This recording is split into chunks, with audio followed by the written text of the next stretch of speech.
आजच्या दिवशी परत एकदा आपल्याला सोन्या आणि चांदीच्या किमतीमध्ये एक स्पाइक बघायला मिळाला.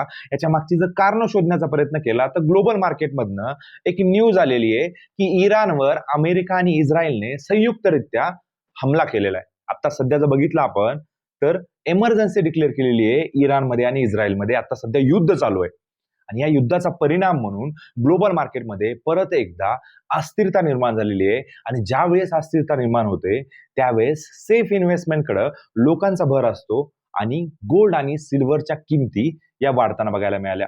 आता जर बघितलं आपण तर गोल्डची किंमत जवळपास 1,67,000पर्यंत गेलेली आहे आणि चांदीची किंमत जर बघितली तर जवळपास 2,85,000पर्यंत गेली आहे.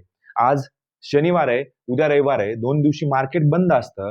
ज्यावेळेस मंडेला मार्केट ओपन होईल त्यावेळेस तुम्हाला ईटीएफच्या प्राइस ज्या आहेत, डिजिटल गोल्डच्या प्राइस ज्या आहेत त्या एक्झॅक्ट कळतील आणि त्याच्यामध्ये तुम्हाला खूप मोठा एक स्पाइक आलेला बघायला मिळेल. आता 2 दिवसामध्ये कुठल्या अजून घटना घडतात याच्यावर सगळ्या जगाचं लक्ष आहे. आणि लेटेस्ट जर बघितलं तर हा हल्ला का करण्यात आलेला आहे याच्या मागचं जर कारण शोधण्याचा प्रयत्न केला तर कालपर्यंत आपल्याला वाटत होतं की अमेरिका आणि इराणमध्ये जे संभाषण चालू आहे की इथं अमेरिका इराणवर हमला करेल. पण रात्री अचानक इस्रायल आणि अमेरिकेने सोबत येऊन इराणवर हमला केलेला आहे. तर इराण जो आपला अणु प्रोग्राम राबवतोय की इराणला काय करायचं की अण्वस्त्रधारी देश व्हायचंय, त्यामुळं आणि याला विरोध जो आहे तो अमेरिका आहे. आता आत्ताच वॉर का चालू केलेला आहे कारण की इराणमध्ये आता सध्या तिथं जे प्रांत आहेत वेगवेगळे तिथं ऑलरेडी लोक आंदोलन करत होती. कारण की इराणची इकॉनॉमी जर बघितली आपण तर सध्या तिथं खूप वाईट परिस्थिती आहे. बेरोजगारी जर बघितली तर सगळ्यात उच्च रेटवर बेरोजगारी आहे. त्याच्यानंतर जर बघितलं आपण तिथलं जे चलन आहे ते चलनमध्ये पण जवळपास 40 ते 50% ते चलन खाली आलेलं आहे. त्यामुळे तिथं आता सध्या त्या सरकार विरोधामध्ये खूप मोठा आवाज उठवला जातोय आणि ही योग्य संधी समजून अमेरिकेने आणि इस्रायलने इराणवर हमला करायचा प्रयत्न केलेला आहे. आणि आता जर बघितलं आपण तर लेटेस्ट न्यूज आलेली आहे की इराणने प्रतिहल्ला केलेला आहे की जवळपास 7 देशामधील अमेरिकेचे जे सैन्य स्थळ आहेत तिथं त्यांनी हमला केलेला आहे. म्हणजेच काय की हा वॉर जो आहे आता चालू झालेला हा कुठंतरी थांबण्याचं नाव घेत नाहीये. अजूनही याच्यामध्ये लेटेस्ट न्यूज घडतायत. अमेरिकेचं समजू शकतो पण इस्रायलने का केला इराणवर तर आता जर बघितलं आपण तर पहिल्यापासून इराण हा इस्रायलचा शत्रू आहे.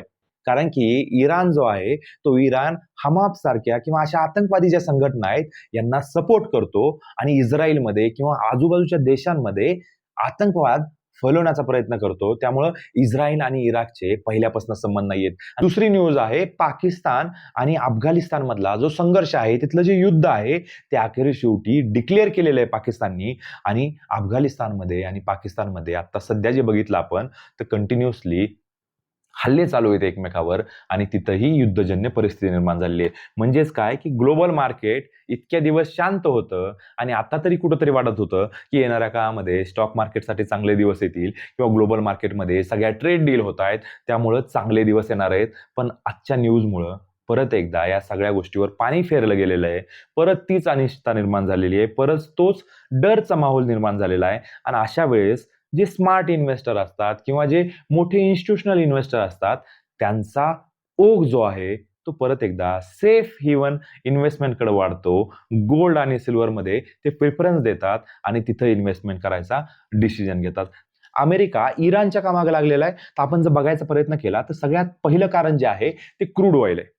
की क्रूड ऑइल इराणकडे जर बघितलं आपण तर पूर्ण जगातलं 3ऱ्या नंबरला इराणकडे क्रूड ऑइल आहे. म्हणजेच काय की कच्चं तेल आहे की ज्याचा आपण डिझेल पेट्रोल यूज करतो त्याचा भरमसाठ साठा जो आहे तो इराणकडे आहे. त्यामुळे इराण हा देश महत्वपूर्ण आहे. भारतावर त्याचा परिणाम काय होतो की भारत इराणकडनं खूप कमी प्रमाणामध्ये क्रूड ऑइल आयात करतं. कारण की आपल्या आणि त्यांचे संबंध जे आहेत त्यांच्या पॉलिसी ज्या आहेत त्यामुळे आपण खूप मोठ्या प्रमाणामध्ये इराणकडनं ऑइल खरेदी करत नाहीयेत, क्रूड ऑइल खरेदी करत नाहीयेत. तर ही एक प्लसची बाब आहे.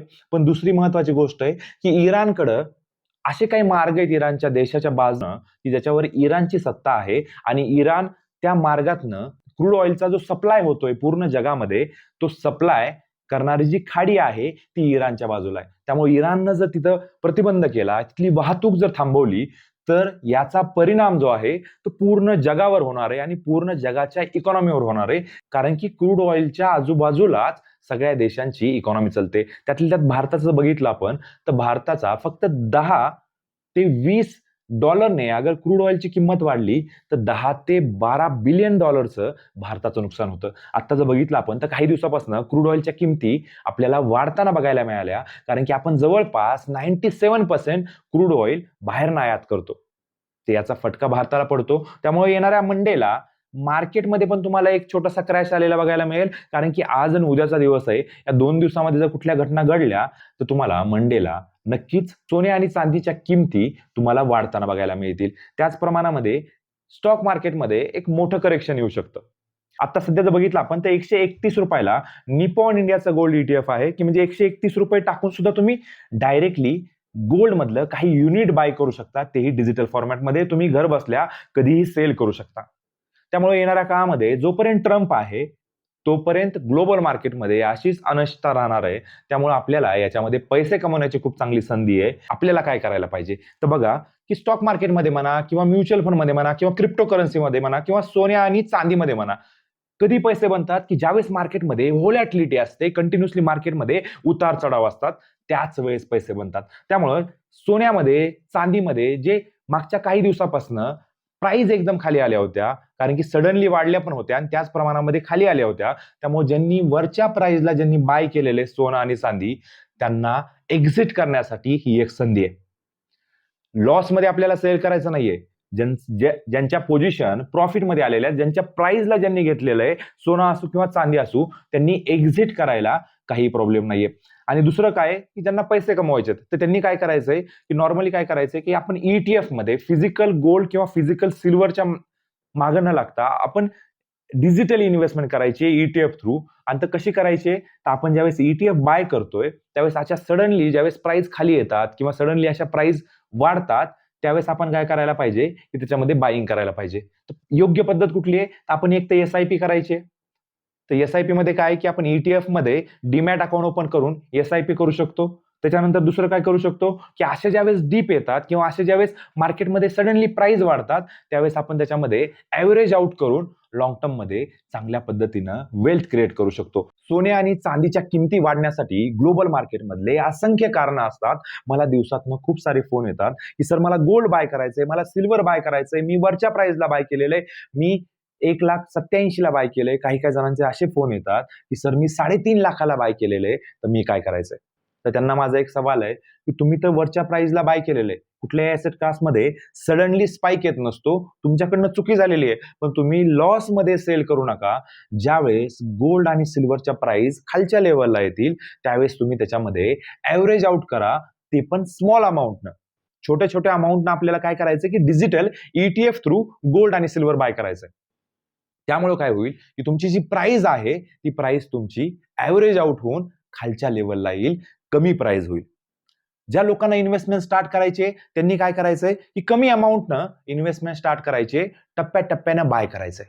आणि कमी अमाऊंटनं कशामध्ये करता येतं, तुम्ही 5,000 10,000चं गोल्ड सोनाराकडे जाऊन घेणं मुश्किल आहे. त्याच्यामध्ये तुम्हाला GST लागतो. पण डिजिटली तुम्ही ₹131 पासून गोल्डमध्ये इन्व्हेस्टमेंट करू शकता.